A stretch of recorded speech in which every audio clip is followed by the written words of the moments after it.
మీరేమన్నా రీసెర్చరా? పోనీ మీరేమన్నా కౌన్సిలరా? మన మంచి పక్కన వాళ్ళు చెప్తే వినొచ్చు కదా. మీరు నాకు లైక్ చేయాల్సిన అవసరమూ లేదు, కమెంట్ చేయాల్సిన అవసరమూ లేదు, అండ్ షేర్ చేయాల్సిన అవసరమూ లేదు. కాకపోతే ఈ కథని ఒక్కసారి లాస్ట్ వరకు వినండి అన్నాడనమాట. ఈ మంత్రికి ఉన్న చెడ్డ అలవాటు ఏంటంటే ఏది జరిగినా మన మంచికే మన మంచికే మన మంచికే ఇలా జోరీ గల చెవులో పోరు పెడుతూనే ఉంటాడు. మంచిగారికి దెబ్బ తగిలింది, వెళ్ళి మందు రాద్దాం, వైద్యం తీసుకొద్దాం అనే విషయం పక్కన పెట్టి ఆయన నొప్పితో విలవిలాడుతుంటే అంతా మన మంచిగా అని చెప్పారంట డాక్టర్ అనమాట. ఇక్కడ ట్విస్ట్ ఏంటంటే ఆ రోజు బాలగూడెంలో దేవతకి బలివ్వడానికి ఒక మనిషి కోసం వెతుకుతున్నారు. Hello beautiful people, welcome to our channel. Let's talk about something.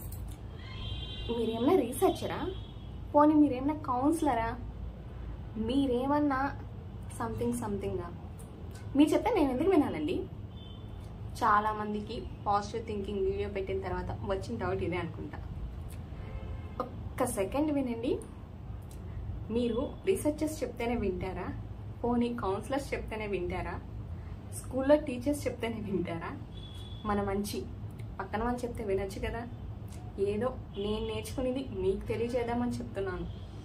మీకు వచ్చిన డౌట్స్ని ఒక్క చిన్న పిట్ట కథతో క్లారిఫై చేస్తాను. పూర్తిగా అయితే వీడియో చూడండి ఫస్ట్ ప్లీజ్. మీరు నాకు లైక్ చేయాల్సిన అవసరమూ లేదు, కమెంట్ చేయాల్సిన అవసరమూ లేదు, అండ్ షేర్ చేయాల్సిన అవసరమూ లేదు. కాకపోతే ఈ కథని ఒక్కసారి లాస్ట్ వరకు వినండి. తర్వాత మీ మైండ్ సెట్ ఎలా ఉందో అది మీ ఇష్టం. స్టార్ట్ చేద్దామా? అనగనగనగనగా ఒక రాజు అన్నాక మంత్రి ఉండకపోతే ఎలాగ చెప్పండి? మంత్రి కూడా ఉన్నాడు అనమాట.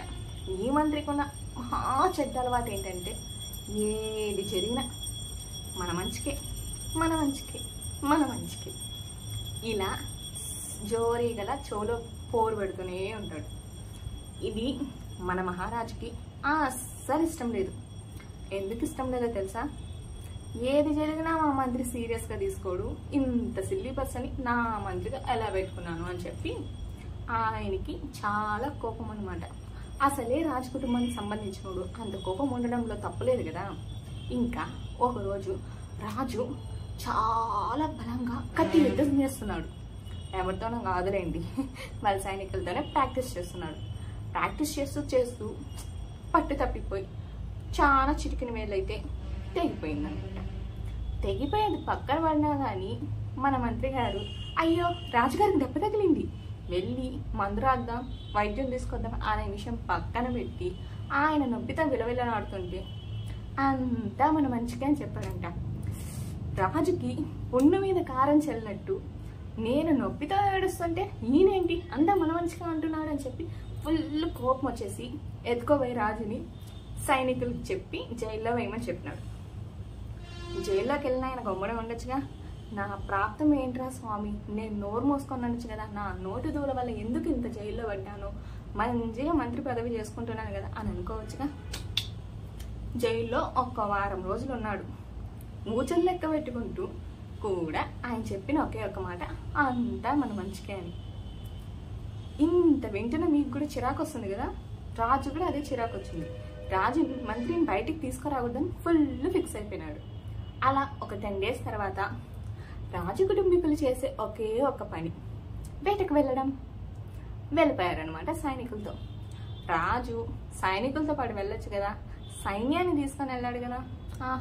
నాకు అడవంతా తెలుసు, నాకు అడవిలో దారులని తెలుసు అని చెప్పి ఇంకో దారిలో వెళ్ళాడు. తీరా వెనక్కి తిరిగి వద్దాం అనుకుంటే దారి మర్చిపోయినాడు. సైనికులు ఆయన కోసం వెతుకుతున్నారు కానీ ఆయన కనపడలేదు. ఇంత లోపల రాజుని ఒక ముట్టడిచ్చింది. ఏం ముట్టనో తెలిసిన? అడవి మనుషులండి. తెలుసు కదా అడవి మనుషులు ఎంత క్రూరంగా ఉండేవాళ్ళు అప్పట్లో. మనం చూడలేదనుకోండి, కథల్లో చదివే ఉంటాం కదా. అడవి మనుషులు రాజుని పట్టుకొని వాళ్ళ గూడానికి తీసుకొని వెళ్ళిపోయారు అనమాట. ఇక్కడ ట్విస్ట్ ఏంటంటే ఆ రోజు బాలగూడెంలో దేవతకి బలివ్వడానికి ఒక మనిషి కోసం వెతుకుతున్నారు. అదేనండి, నరబలి కోసం. అలా వెతుకుతూ ఉండగా రాజు వాళ్ళ కంట పడిపోయినాడు. అది వాళ్ళందరూ మాట్లాడుకుంటుంటే రాజు చెవిన పడింది. అయిపోయింది, నా కథ అయిపోయింది. నోరు మూసుకొని ఇంట్లో ఉండకుండా నా రాజ్యాన్ని పాలించుకోకుండా వేట తొక్క అంటూ ఇలా వచ్చేసాను, ఈ రోజుతో నా కథ సమాప్తం, నా రాజ్యాన్ని వేరే రాజులు తీసేసుకుంటారు అని చెప్పి తెగ భయపడిపోయినాడు. మొత్తం నరబలికి సిద్ధం చేశారు. మేకపోతుకు వేస్తాం కదా మనం, దండ వేసి టెంకాయ కొట్టి హారతి ఇచ్చి పసుపు కుంకుమ వేసి మొత్తం అన్నీ చేసిన తర్వాత పీఠం దగ్గరికి తీసుకెళ్ళాక వాళ్ళకి అర్థమైంది ఏంటంటే రాజుకి చిటికిన వేలు లేదు. చిటికిన వేలు లేదు కదా, నరబలి ఇచ్చేకి ఏమి అని అడుగుతారా? వాళ్ళ ఆచారం ఉంటుందండి, ప్రతి గుడానికి ఒక ఆచారం ఉందన్నమాట. అంగవైకల్యం కదా, అంగవైకల్యం ఉన్న వాళ్ళని ఎలా చేస్తారు చెప్పండి నరబలికి? సో పూర్తి పుణ్యానికి ఆయన వదిలేశారు. బతుకు జీవుడా అనుకొని ఆడిలో కింద మీద పడి సైన్యాన్ని చేరుకొని సైన్యంతో పాటు రాజ్యాన్ని తిరిగి వచ్చాడు. తిరిగి వచ్చిన తర్వాత మంత్రిని అయితే విడుదల చేశాడండి. విడుదల చేసిన మంత్రితో పోయి, నువ్వు ఆ రోజు అంతా మన మంచిగా ఎందుకన్నావో నాకు అర్థమైంది, ఈరోజు నా ప్రాణం కాపాడింది నా చిటికిన వేలు పోయి అనేసి రాజు మంత్రికి క్షమాపణ కూడా చెప్పాడు. మన మంత్రి ఏం చేశాడు తెలిసిన అప్పుడు కూడా, అంతా మన మంచిగా స్వామి అన్నాడు. అదేంటి అలా అంటావు, నేను ఇన్ని రోజులు జైల్లో వేశాను కదా, నీకు నా మీద కోపం లేదా అనేసి అంటే ఆయన ఒక్క డైలాగ్ ఏంటో తెలుసా? మీరు యథాప్రకారం ఎప్పుడు వెళ్ళేటట్టే వేటకెళ్ళారు, ఈసారి గుడెమ్మాలికి దొరికారు. నరబలికి సిద్ధం చేసినప్పుడు మీకు అంగవైకల్యం ఉందని చెప్పి వదిలేశారు. నేను కనుక బయటే ఉండింటే మీతో పాటు రావాల్సి వచ్చి ఉంటుంది. మీతో పాటు వస్తే నాకే అంగవైకల్యం లేదు కదా, ఖచ్చితంగా నన్నైతే నరికి వారేస్తుంటారని చెప్పి బాగా ఫీల్ అయి చెప్పాడు. నిజమే కదా.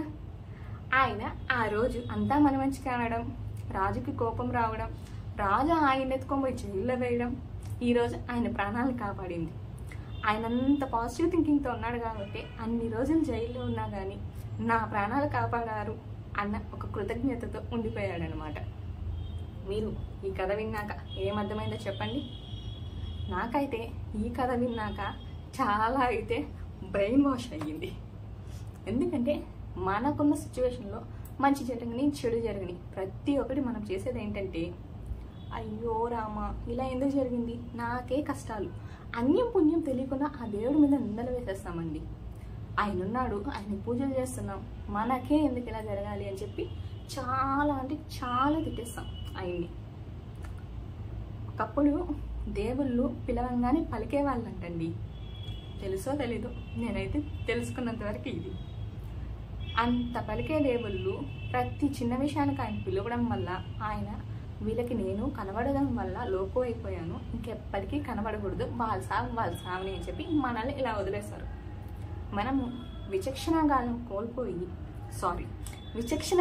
కోల్పోయి తన మన అనేది చూడకుండా చిన్న విషయం వచ్చినా పెద్ద విషయం జరిగినా తెగ ఓవర్ థింక్ అయిపోయి పక్కన వాళ్ళు నానా మాటలు అనేసి మనకు మనమే స్ట్రెస్ తీసుకునేసి మనకు మనమే అన్నీ చేసుకుని ఫస్ట్ మన హెల్తే కదా పాడవుతుంది. దాని గురించి ఆలోచించకుండా ఇలా మాట్లాడడం ఏమన్నా తప్ప? సో ఇంత బిజీ షెడ్యూల్ ఉన్నది మనకు, పక్కన వాళ్ళ మీద పడిపోవడం కంటే మనం పాజిటివ్గా ఆలోచించడం చాలా మంచిది.